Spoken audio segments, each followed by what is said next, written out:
大家好啊，又係我 Tasha 師傅啦。咁今日就會同大家講屬老鼠嘅生肖。嗱，其實今年屬老鼠嘅話係犯咗沖太歲啊。沖太歲本身就係代表變動啊、搬屋啊、轉工。有啲人會沖得好，有啲人會沖得壞。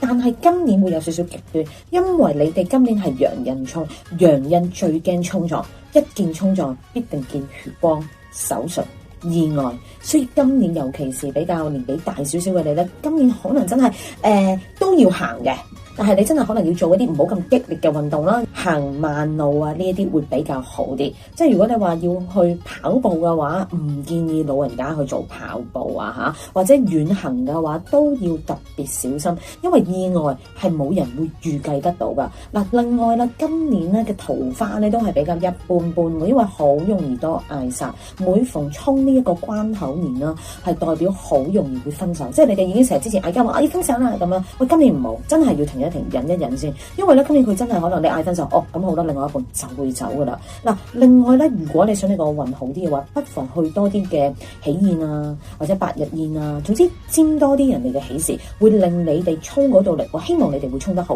而唔係衝得差。